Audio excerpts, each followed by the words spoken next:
Welcome to an Organized Chaos podcast. I'm Bobby Quarters. Chaos is here with me as well.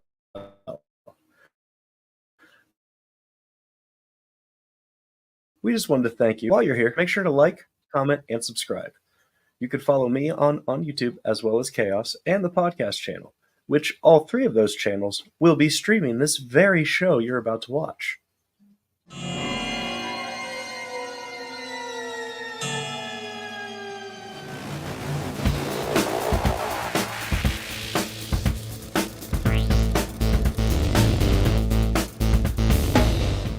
All these counselors start dropping dead, left and right. Heinous killings.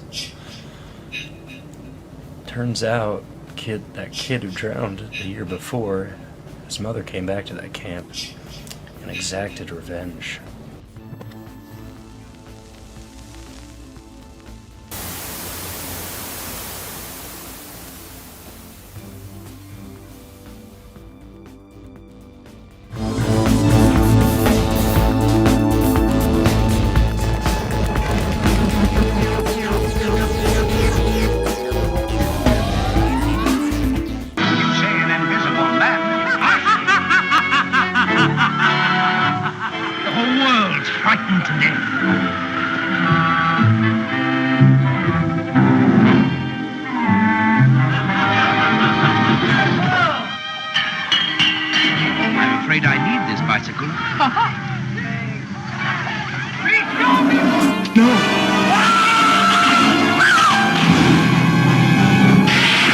Science couldn't explain it, but there it was, alive in the deep, deep waters of the Amazon. A throwback to a creature that had existed 100 million years ago, immensely strong and destructive.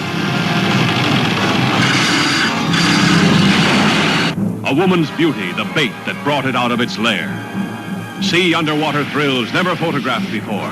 See titanic underwater battles never dreamed of before in this most terrifying of the science fiction adventures. Something really crazy is happening to me. I need to stop it, but I don't know how. It's because you're a horrible person.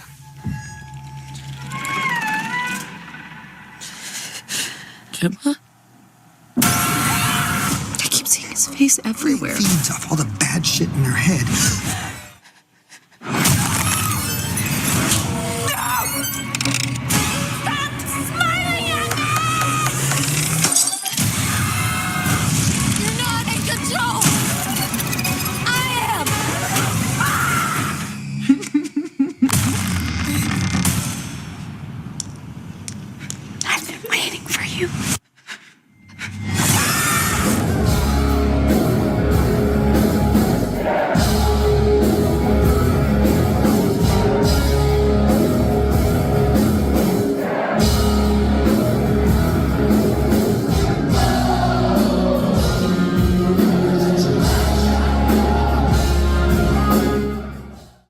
Can't do it. Okay. We'll do it live. Okay. We'll do it live. Fuck it. Do it live. I'll write it and we'll do it live. Right. Fucking thing sucks. Yes. Here we are, the most professional podcast ever. The fucking thing sucks. Yes. Yeah. No. I was talking to you a little bit before the stream, but of course I was late, so I didn't want to take too long. But I was putting together the intro, and it's like the old, doing Creature from the Black Lagoon and Invisible Man, just the old school style. I was like, oh my god, I want to do a whole intro in this style, and I have 45 minutes. I can't fucking do this. Fuck. It's I'd love to re-edit the smile thing so it fits more in that theme. It was just an idea that popped in my head, but yes, that's still a good idea. I like it. For people, yeah, fuck it. Fuck it, we'll do it live. I'll do the edit live. Fuck it, we'll do it live. Yeah. But yeah, guys, you are in store for the most terrifying episode of the podcast ever. We've probably done have we done 3 horror movies before? I think maybe the first year of Halloween, possibly? Maybe? Yeah, I mean, I guess the Halloween special probably, yeah. But the first Halloween that we both did it. Yeah. maybe that year, but I don't think we ever covered. I think it was like 2 horror movies and 1 spooky themed television episode. Yeah, probably something like that. Maybe something like that, yeah. Well, what's wild about today is actually it's like 3 horror movies over almost the past 100 years. Not quite, but like Yeah.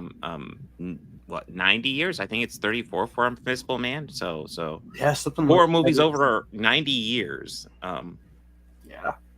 Damn. Yeah. But of course, I also have Cincinnati Comic Expo to talk about, which isn't super terrifying, but Okay. Well, I mean, yeah. are there any horrors from there that you had to endure? I found out Ron Perlman's actually shorter than me, which actually shocked me. Really? Yeah. So like I always assumed That's he's like amazing. 6'4" or something. Yeah. Because he always comes off as tall. He's like 5'9". Okay. Yeah, no, he is the new addition up there.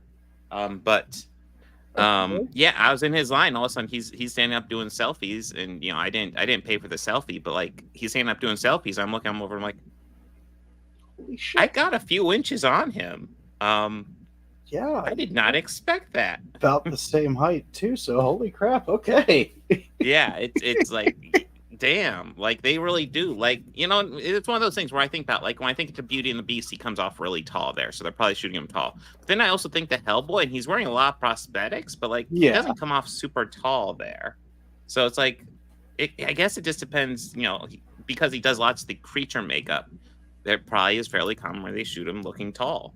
Honestly, as I recall, he comes off looking fairly tall as Reinhardt in Blade 2. I don't know how tall Wesley Snipes is off the top of my head, though. I always assumed Wesley Snipes was kind of on the taller side as well. I think he is. But yeah, that was terrifying. But yeah, got Ron Perlman added to the wall. In case, I don't know if I've ever made it official, but like, I kind of decide every time I do every time I get to do one of these conventions for the channel, I'll just go ahead and add somebody to my wall. Just whoever is there, that is my number 1 pick.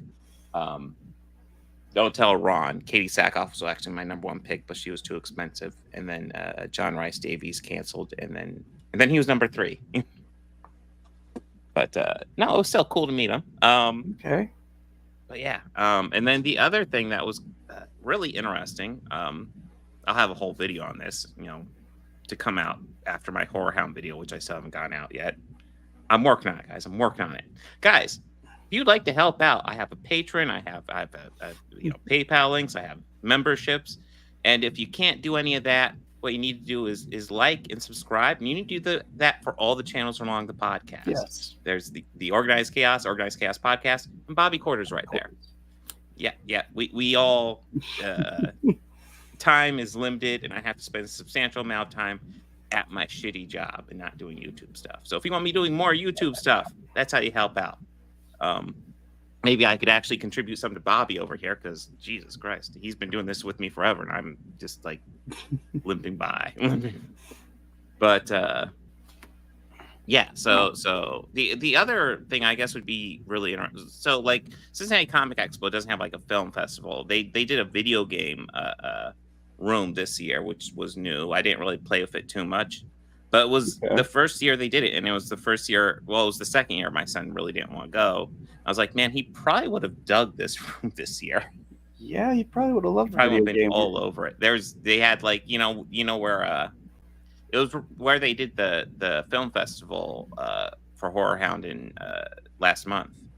Okay. And so they had that big screen set up there again, except they were playing like Mario Party on the it. one during the day or the film festival at night? During the day.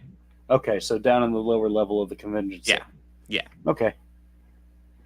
And they did it at the Cincinnati Comic Expo. They did it at Sharonville, which is the exact same area as they did Horror Hound. They don't usually do it there, but because of that, they only had 1 panel room, so they had very limited panels. So I'm hoping the panel, if I resubmit it next year, because I submitted to do a panel on combating toxic fandom, and because I thought a lot of people would probably be interested in that, but like they literally had 1 panel room. It was mostly just celebrity panels this year, so.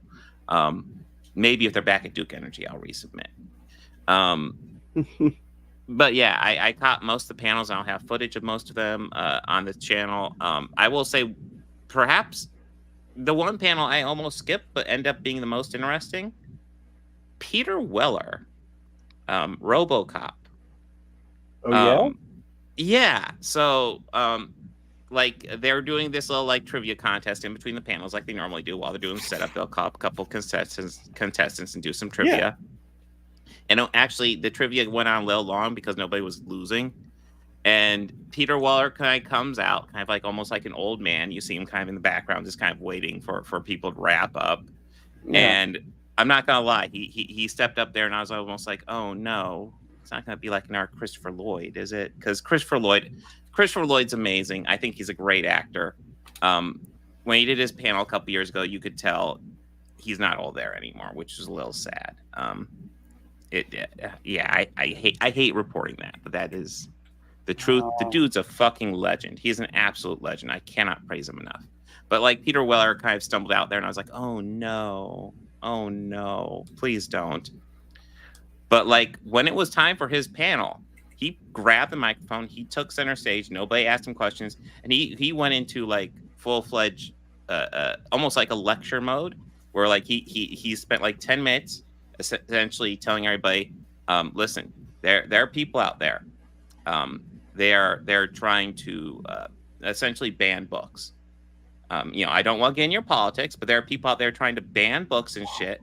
What? And yeah, and one of the biggest things they want to ban is science books. They want to keep you in the dark. That's why the Dark Ages happened, people. And I don't want to get in your politics, but it's very important that books be out there, that literature and knowledge be shared. Printing press is the most important invention in the universe. Pretty much, it needs to get out there. And I'm like, I'm willing okay, to Peter. argue, I'm willing to argue that crowd wasn't really objectionatory towards that at all. No, but it's good to say it. And I was like, hey, all right, Okay. yeah, and then he essentially just started taking questions from the audience, and 90% of those panels will just be like somebody sitting there asking the person questions, and then the audience will come up. And then you get occasionally these panels where the celebrity just takes charge, and he will just run the whole thing by himself. And that's what Peter Weller did. And even though he came on kind of looking kind of like an old man, and yeah, he is an old man. When he took stage, it was just like bam. He's on top of it. He's got energy. He's got the big old voice. It's like bam. RoboCop still cares about education. Yes, he does. Well, I didn't even realize this. So apparently he is apparently he is a college teacher now. And Really? he teaches essentially, it seems like he teaches film studies courses, but like he will dive into essentially films and like lessons these films That's teach you and stuff like that. awesome. And I'm like, What? I kind of want to take a class from Peter Weller I now. kind of want to take that class too. Like, Yeah, it's like that sounds damn. awesome.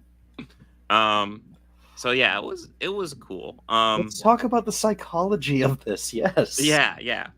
But yeah, Yes. strangely enough, the movie of the Cincinnati Comic Expo, strangely enough, the old 80s movie starring Sean Connery, Name the Rose. I don't know if you've ever seen that. No. Yeah, Sean Connery, Christian Slater, F. Murray Abraham, and Ron Perlman. It's been so long since I've seen it. Apparently he's in that, though.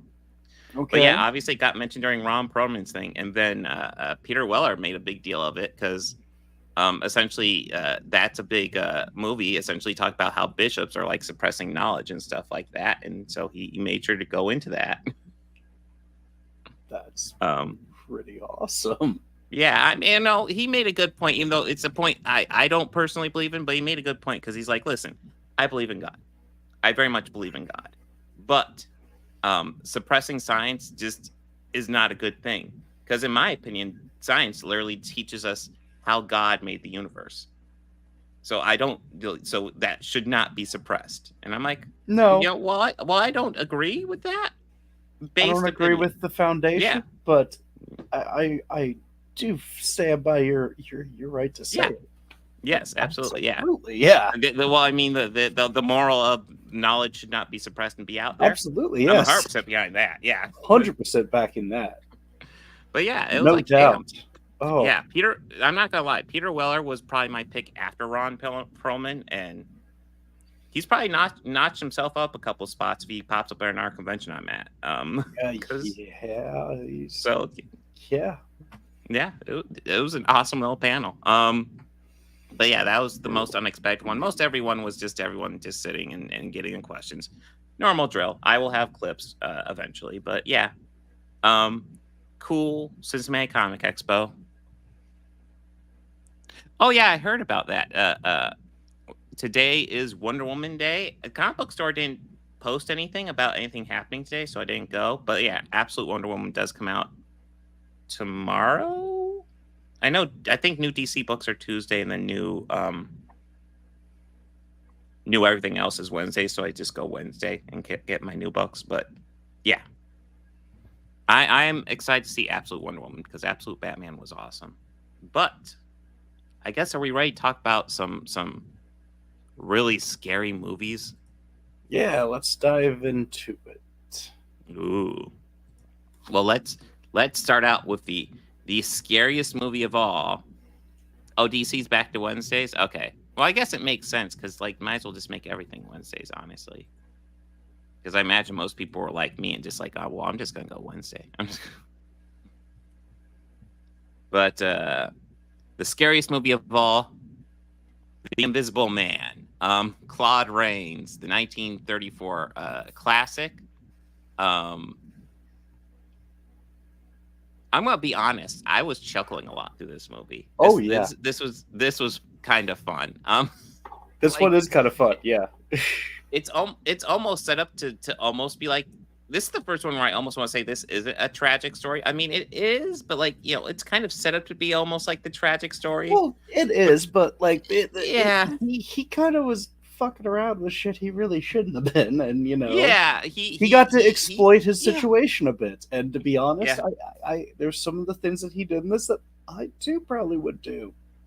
Yeah, and there's some things where it's like, really, I'd walk into a bank. I absolutely would walk into a bank. Oh yeah, rock to a bank. Sure, yeah. Walk right past security. He was doing some stuff where it was just like, what the heck? Yeah, that is something I actually like about this. So, like the storyline here: a mysterious man whose head is completely covered in bandages wants a room. Proprietors of the pub aren't used to making their house an inn during the winter months, but the man insists. So that's one of the things I actually like. So, like, this movie introduces you, and you just have him in the bandages just walking in. In fact, spoiler for a 90-year-old movie: Claude Rains, you do not see his face until like the end, like the very end. But essentially, yeah, he is a man. Yeah, he's looking for money for his experiments. But yeah, he's done an experiment to make himself turn invisible. I felt like I feel like his motivations vary throughout the movie, because I feel like at the beginning it's like, figure out how to control this more, then it's almost like just make an army of invisible people. I feel like it's a bit fluid with his motivations in this. He did, and then I feel like towards the end, it just make money and kill people. Oh yeah, should we go ahead and just talk about the body count on this? I told you. Did I not tell you? Dude, this dude makes Jason look like a fucking rookie. Like, yeah, man, amateur numbers, Jay. Those are some amateur numbers, dude. You need to like up your game.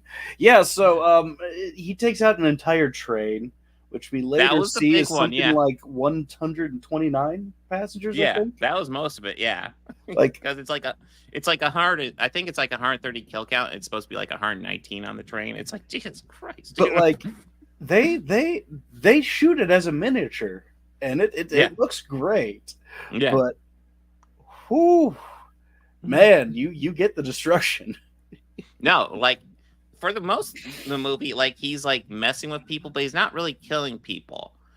In fact, you were telling me there's supposed to be a body count, and like, I'm watching a decent chunk. I'm like, this is a very long movie. I feel like we're a decent way in, and he hasn't even really killed anybody. He's messed with people a lot, but then all of a sudden he bludgeons that one cop with the chair, and it's like, okay, I bet you he's probably dead. And then it first starts with him killing the innkeeper.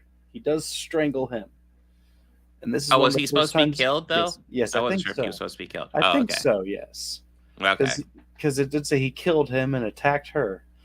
So, but like, and this movie is the first time I've ever heard the phrase throttle, as in like choking somebody.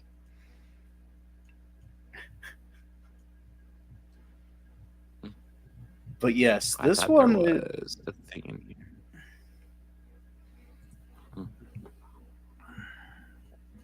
Yeah. Well, yeah, him messing with I people could is swear I saw a interesting. thing where it actually goes over the death zone here. Oh yeah, he spends a lot of time messing with people. That's the thing. Like, once he just starts killing people, it's just like you actually don't get that many on-screen deaths, but like there's lots of off-screen deaths, and then the train, I guess, would be a big one because like it's almost like, you know what? I need a higher body count. I'm gonna derail a train. So boom, derailed train. You know, the train had about 100 people, and the 2 volunteer searchers. It says. Jeez. Yeah, Griffin, the invisible man who derails a train, killing 100 people. Ooh, that's a line from the movie. Yeah. Yeah, it's a lot of death. Probably the most out of all these original movies. Oh God! Like I said, like the death count in this movie alone might be equal to all of Jason's death count. There's at least a comparison to be made. I guess the biggest difference being that you don't see a lot of the deaths here. And I will also say the Invisible Man is easier to kill than Jason. So the Invisible Man has a weakness, guys. It's a very serious weakness. He's weak to bullets. I know it's not a very common weakness, but yes, he is weak to bullets. Yeah, he is. It is his one I weakness. will say Bullets. No, Also, I'm not if he snow and rain, yeah, are also that they're not a weakness necessarily, but they don't they'll give help. him away. Yeah. Same with the fog. Fog doesn't help him. He'll stand out. Dust or sawdust, I believe, is what Spray he said. paint. Spray paint. But Yes, unfortunately, I think they only effectively got that one on the cat. Poor cat, Snow- by the way. Yes, snow. Yes, a dog probably. Because yeah, they do specify that when he is fully invisible, he is running around naked. Yes. They like it's pretty funny actually when he's literally just like, I'm gonna come get you, and he's literally just stripping off his clothes, and it's like, so you going Free Willy for your murder spree? So yeah, you think he's riding that bicycle bare ass He's going naked. Commando. Bare ass naked on that bike. Like he's sitting on a chair invisible, and I'm semi like, okay, I hope he wiped, or is it just yeah. But Later when he goes and sits at his friend's house, and I'm like, man, he's just like raw dogging that old Victorian chair, like right by the fire too. Also, he's just gonna unthaw right there. Oh, that's great. Yeah, this is probably, I want to say, the silliest of the movies so far. Oh yes, this is the silliest. There's a reason why I group these two together, because they are complete and total opposites. Oh yeah. Although I will admit I had some fun with Creature of the Black Lagoon too. I did too. But the other thing I really noticed here was I think it's Henry Travers here. If you ever watch this and Henry Travers is familiar to you, it is because he is from It's a Wonderful Life. He is Clarence from It's a Wonderful Life. He's also Dr. Cranley here. Yeah. But yeah, this is such like it's tough to describe because like he just decides to start killing, and then it's just insanity. I mean, yeah, this does go. I will say really for the quickly. time period. Yeah, for the time period, they did all right with the invisible effects. Although the one thing that kind of bugged me is when they would, when you saw him taking off those bandages and you could see straight through him where you should have been able to see the back of the bandages. That's the one thing that bugged me. But like, it's Oh, of no, the they time were all period. perfectly. They were all perfectly even. Oh yeah. wrapped Oh itself sure, perfectly sure. even. That Yeah, makes sense. Yeah. No, That's realistic. those effects they for the time period are amazing, Yeah. and they look a little goofy now, but they still look good. Yeah. No, They they still work. look good. They're effective. Yeah. Let's see. Can we? Yeah. Actually, stuff like this. Well, that's actually drawing. Let's see. But they have shots like that where like you can just see through the bomb half of his head, and that looks pretty cool. And I'm seeing a whole bunch of DVD covers. Give me shots of the movie. Oh,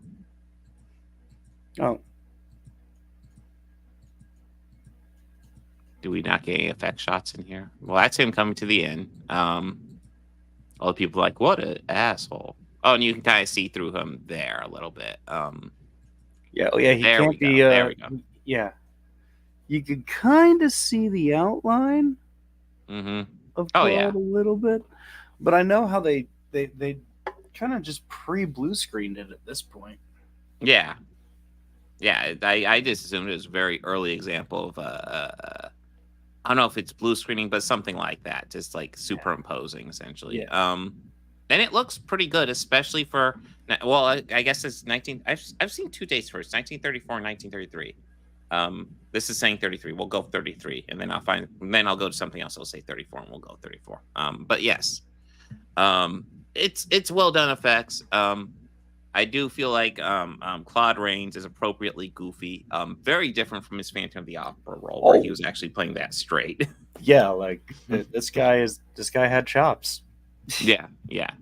But yeah, I had fun with this. I would say if you're looking for an old school horror movie that, don't take this too seriously, this would be what I'd recommend, because this is just a dude who's invisible killing people. And I do think it's wild how long they go going after this guy. And like Their methods of finally catching it's it like are really somebody decides, great. hey, How why like, don't all I right, shoot him? And all then right, he's just guys, dead. circle up, and Yeah. then they just all circle up and move closer around him. Like it's it's delightfully. Yeah. It's like, I don't know about this one. I don't know. Yeah. Wait, They have we all found these him. plans. We It's like, tracked him in the snow. yeah. Yeah, all these wild plans, and then finally somebody just shoots him. And it was just like, has nobody even thought to try that yet? Hey, there's his Nope. footprints. Bang. And then yeah, he's dead. And then that is the last few seconds where you actually see Claude Rains, and once he dies. But yeah, anything you want to add, Bobby? No. All right, let's go to more horrors. Up, not quite to that one. A Creature from the Black Lagoon. Ooh, it's a scary podcast, guys. It's very scary. Very I mean, scary. it's that theme that they had for this one that they used True, in true. great extent throughout Mhm. the entire movie. We hear it through this hour and 10-minute runtime. At great Yes, length. yes. Another thing I think is one thing that really stood out to me is that Mark and David throughout this movie, they couldn't do any more dick measuring, and the only way they could get more dick measuring throughout this movie is if one of them broke out a ruler. Yeah, seriously. These are two guys who are just They do that trope So anyway. very well in this movie. Very yeah. well. I'm going to do this. Well, I'm going to do. No, you can't do this. No, you can't do this. It's like, oh my god. So so the movie follows well, essentially They find the fossil first. yeah, they find the fossil, and well, yeah, let's go. I don't even know. Essentially, yeah, they find the fossil, and they go looking for the crew, and they go to investigate, and they find the old crew is dead. So they have this group, Kay, David, Mark, This and then real jerk of various a others. captain. This real jerk of a captain. Yeah. And a harpoon gun, which will not come Yes. into play at all in this movie. But it will be teased. They have the harpoon gun, but they won't ever use it. No, no. Um, but yeah, We also find out the creature's last name is Tarantino in this as well, because he likes the feet. oh, sure. The terrifying creature of the Black I mean, that Lagoon. suit is super Honestly, cool though, I was about ready to say for the time period, especially, that's a cool suit. and You we know, got to see it somebody like put work into that. in action, like Mm-hmm. swimming underwater with it, and like just it looks good. The practical Mm-hmm. effect. I asked Bobby, do you want to go a bit more into your history with this one? This is just same Oh, with color Phantom. photo. Yeah, Go. this is kind of the same with Phantom, one that I grew up watching all the Mm-hmm. time. So like, but there's still stuff about this movie that I still love very much. Like this very Star Trek-esque line from the movie. We have just learned about the water and its secrets. Just as we've only touched on outer space.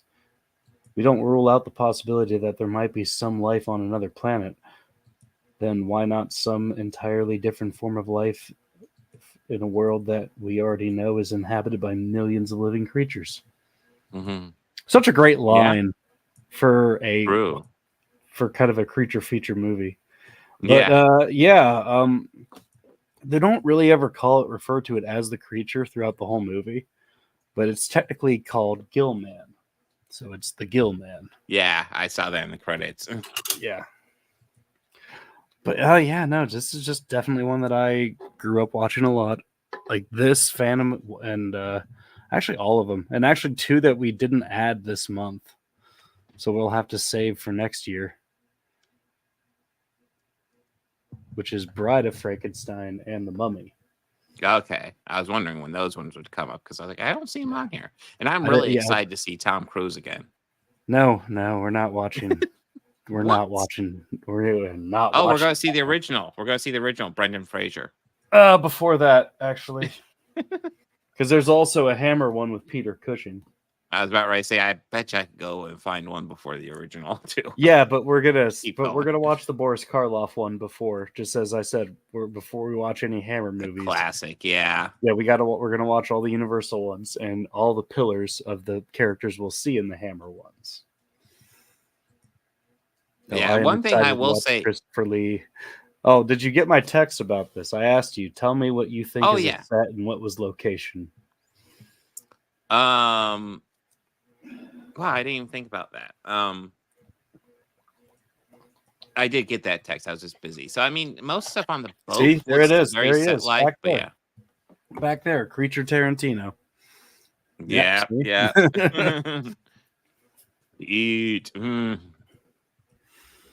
But yeah, there was lots of stuff like obviously in the woods and stuff like. Well, not so much in the woods, but like I will say like there was some of the underwater stuff that looked fake, and then some of the underwater stuff looked real. And I wasn't so. I kind of assumed the stuff that looked real was real, which I mean, if you know anything about shooting underwater is technically very difficult. So that is very impressive for the time period. But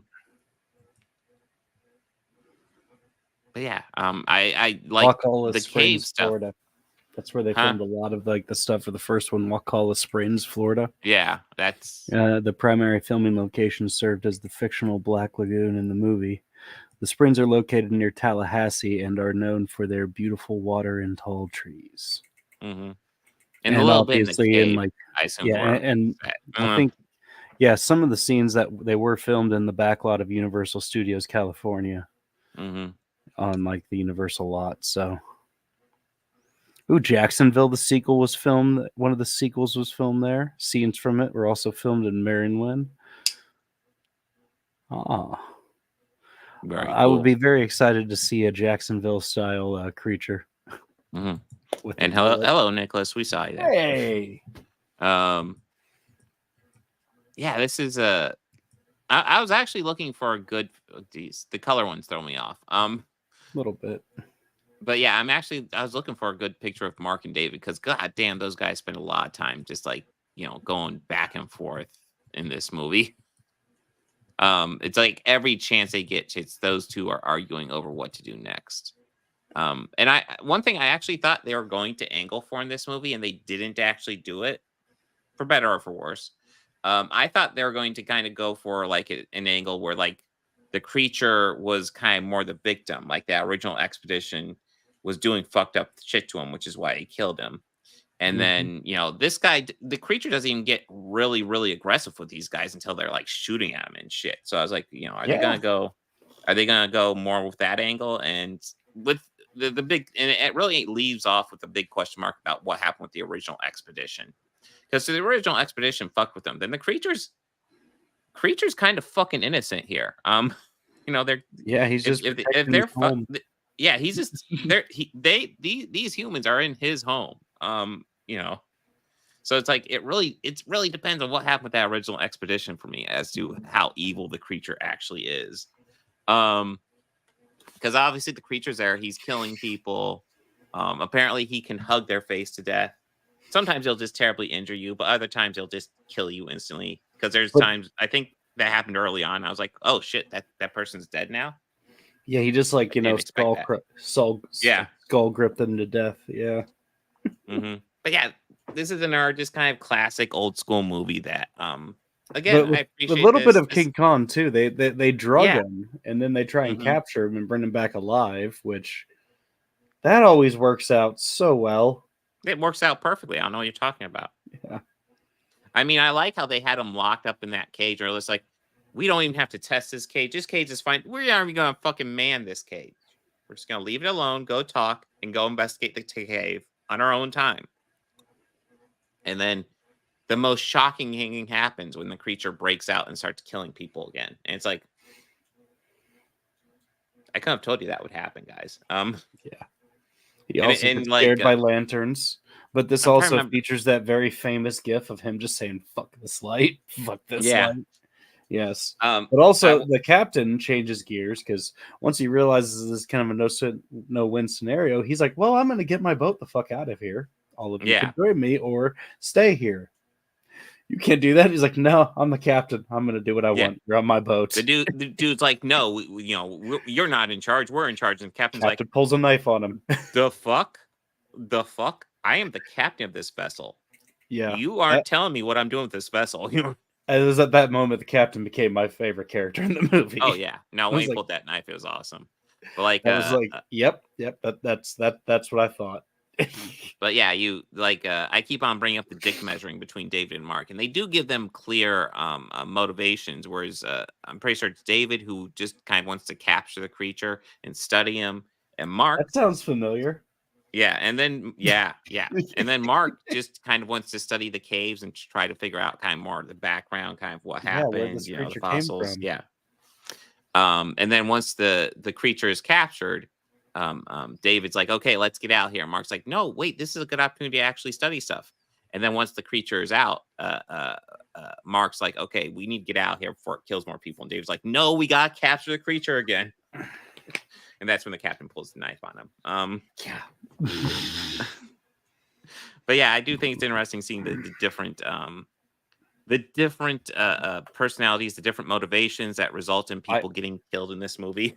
I also love that underwater giant flashing strobe camera, that they refer to that as the Aqualung. Yeah. My reaction was like, I was like, wait, did they just? Yeah. Did I just hear that? Yeah. Well, listen, they heard Jeff Rotal in the 70s make his album. Professor Jeff Rotal. Yeah. Jethro Tull, the actual name of a person, not a name of a band. He made that album, and then they heard it, and they were like, we're going to time travel back to the 50s and use that term first. Yeah, because Jethro Tull obviously invented it, just like this. Yeah, obviously. The man was in a rock band with a flute. Of course he did. Yes, there's nothing more badass than being in a rock band for flute. Come on. No. But yeah. Like I said, this is silly, but obviously this is taking itself way more seriously than Invisible Man. Yes, Kay, the actress who played Kay, was very fucking pretty in this movie, even though she is older than my parents. I remember they had her in a couple of bathing suits. I was like, damn. I was like, Yeah, like, and they weren't shy of showing her in it on a lot of nope. scenes. I It's mean, like surprising for like a movie of this time. Like I would yeah. expect that from like a early 60s movie or something, but Mm-hmm. it was like, all right, like even a lot of the underwater shots were still impressive. Like Yeah. impressive. No, when they were doing the monster chasing them underwater, I was like, okay, that's pretty cool. And the fact that like obviously they had this suit set up so they could swim underwater. I actually am wondering, did they have a special device so you could swim underwater and still breathe, or did they have to like time that shit? Because Probably timed it. yeah. Because there's probably a Back diver then, just probably. out of frame Mm-hmm. with like 'Cause a I will spare say tank ready. they didn't do underwater shots with the creatures that were that long. No, that's why I think that they timed it, or at least it was maybe in like a tank where there's a crew outside of it, but can just go up against whatever viewing area is there. Oh, and I just noticed that Rico Browning is the gill man in water, and then Ben Chapman is the gill man on land. I did not realize there was different Oh, that's gill cool. men. I did not realize that either. So both uncredited That's- because movies back then were really bad about giving people credit. That's what happened. They all got unionized, and that's how come credits are a lot longer now, which is a good thing. Again, Listen, we are making it proof that we are pro-union on this channel. oh yeah, because I hide the fact that I'm pro-union by being a representative for my union at where I work. But yeah, but yeah, this is just a classic horror movie. You can see a lot of the old school tropes, obviously. But yeah. Like I said, I was impressed with how the creature suit. I assume they had a different suit for underwater than in land, but They probably had multiple. it worked well. Yeah, They probably had multiple of them. yeah, probably, but looked really good. Yeah, it's just a classic horror movie. Anything you want to add, Bobby? No, I'm just really happy you enjoyed it.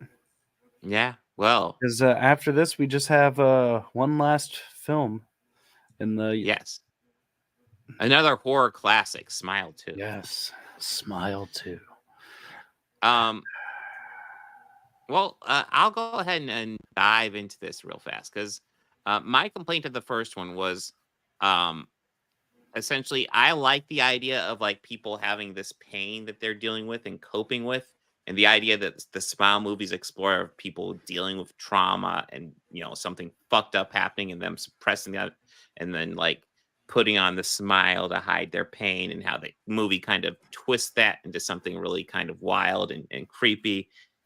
The problem is I'd like the movie to actually, when the person addresses their trauma or deals with it, to have, I feel like that should be like the moral of it. And otherwise we're just dealing with some weird, crazy demon. And unfortunately this movie, even once they deal with it, it's some weird, crazy demon. So things just get fucked up. So that aspect of it kind of annoys me. And that aspect of the first one annoyed me, and it's back for this one, just to warn you guys. I'll be honest, that's kind of the end of my complaints. This movie is a fucking roller coaster, in my opinion. It is intense, it's wild. You go on this fucked up brain journey with Sky Riley, this pop star, who, by the way, there's this extended segment where she does a dress rehearsal. And even though the music's not my type of music, put on a good show. I was like, okay, I can stay here for a few minutes. But I was impressed with how well directed this was, even though, like I said, I have obvious story issues, and in fact, that'd be my biggest complaint. I think the story's a little wonky, but like just style wise, I think this is unbelievably well done. But Bobby, what do you think about this one? It was a little predictable at parts for me. Yeah, sure. Like just I kind of saw some stuff coming. I felt it kind of was a little too dragged out. Okay. That's really all my complaints. Mm-hmm. I mean, I enjoyed the first one. I didn't hate this movie or anything. Okay. So I think that's interesting. So like, Yeah. so did you enjoy the first one more than this one? Yeah, I kind of liked the first one a little bit more. That's interesting. So I actually like this one a little bit more. I'll say they're close, but like, I feel like this one obviously has a much bigger budget, and they do a lot of stuff Yeah. with that budget. And there's some stuff they do with that budget that I really like. So like, Well, there's some the stuff scene, that this did that the first did, but this did better that I liked. yeah, Better. So, yeah. yeah. So like, there's that great moment that I love. So like, obviously she's supposed to be a pop star. You know, they have this big stage production. I even brought up the stage production, even though it's not my type of music. The stage production was pretty fucking cool. I was like, okay, this looks Yeah. awesome. Well done. But like, then there's this scene later in her apartment where she's seeing all the visions of the smile, ghost or demons or whatever you want to call them, and they're all over her apartment. They're all her And dancers. yeah, and they're Did you notice that? moving They're like all like, yeah, but they're also moving like dancers. Like, yeah. you know, No, and that was cool. yeah, and That how it was was, awesome. yeah, it's all set. Yeah, I really like, it's one of those things. Story wise, on this one. Just style wise, I am on board with this. For me, like, I think obviously I think I like this one more than you did, but like, this is like, this was just a roller coaster for me. Once it started, and once we got into Sky's story, I was just kind of there. Even though, like, yeah, there are points that are predictable. There's also a point here where I fucking knew there was a jump scare coming, and it still fucking got me. Is it when she's watching the video on the phone? Yes. Yeah, no, Yes. I knew it was coming. I knew it was coming too, and that one. No, got we're me too. staring. And It's way too still. I'm like, okay, there's a jump scare coming. There's a jump scare coming. there's Oh, something to fuck, be it right still by got you. me. Yeah. The one that got me was what you put in the opening bit with her Fred lying next to her and the headlights. Oh, That yeah. one made me jump a little. I was like, in the theater, I was like, Jesus. That was a little startling too. It was like, whoa, holy shit. Well, the movie, like, her past trauma was that, like, she caused this, well, as revealed throughout the movie, spoilers, guys, she caused this car wreck between her and her boyfriend. Kind of, they were all drugged out, and he was driving, and they were getting in an argument, and she got pissed at him and grabbed the wheel and fucking wrecked the car, and he died, and she got pretty badly injured. And that's the trauma she's dealing with throughout the movie. And there's this scene, like, we're just watching the movie, we're watching stuff unfold, and all of a sudden it cuts to just a close up of her face bleeding. And I'm for a few minutes there, I'm actually kind of confused because, like, they do, like, she has a different hair color and stuff, so I couldn't even fully recognize her. So I was just like, okay, what are we doing with the story right now? Yeah, who's this? Yeah, and then you're seeing kind of a bit more, and you realize a couple minutes into it, oh, we're in the car, we're flashing back, and then she wakes up from the nightmare, obviously. Again, like I was saying, I think I screwed up his name in the beginning. I thought it was Finn Parker. It's Parker Finn. Parker Finn's kind of demonstrating to me he's a damn good director. I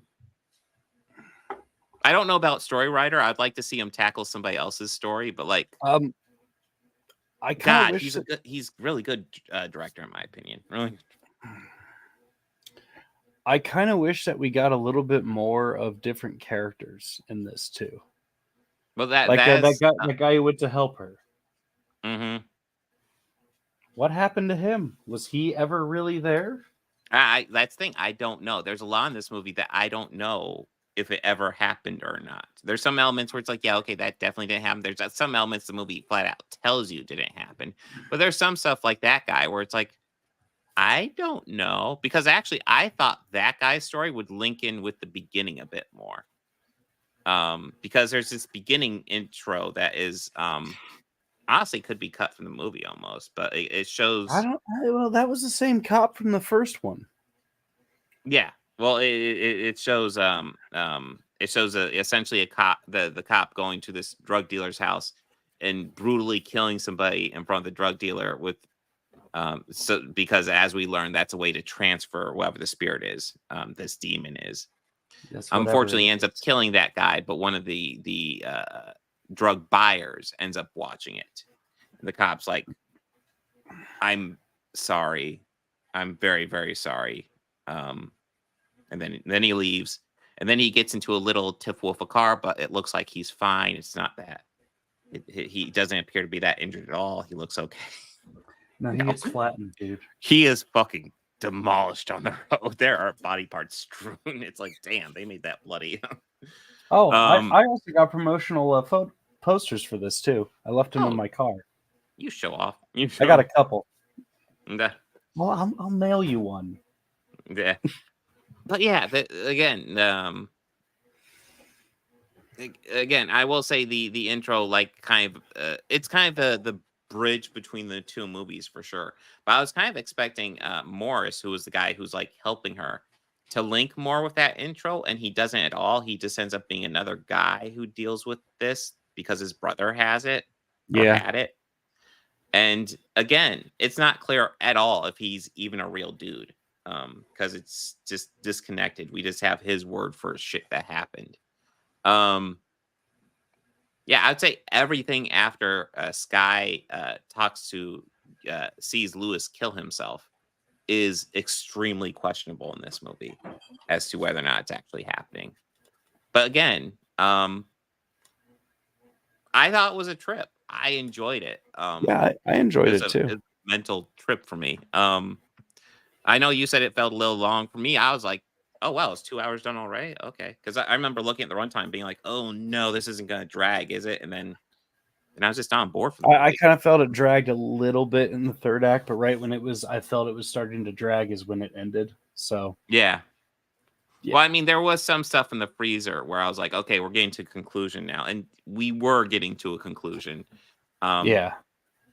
And the conclusion was also wildly predictable, but like it jumps there very suddenly. And it's like, oh, this is what we're doing. Yeah. And that I think that they did better in this than they did the first one. Yeah. Oh, yeah. That conclusion is wild. Yeah. So in theory, everyone in that attendance would have it attached to them now. Yeah. So I guess let's go ahead and spoil the shit out of this. I do recommend watching this. Like, don't watch this for the story points, because the story points are kind of wonky and weird. But like this, I would say this is just an experience. This is a well-directed experience, and you're not going to know it unless you actually watch it.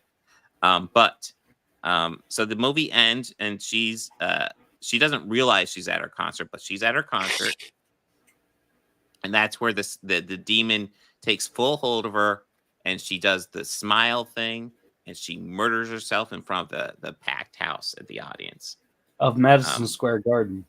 Yeah, which as established, that's how it spreads. When somebody does the goofy smile thing and then murders themselves, that's how you get it. So everybody in that audience has it now.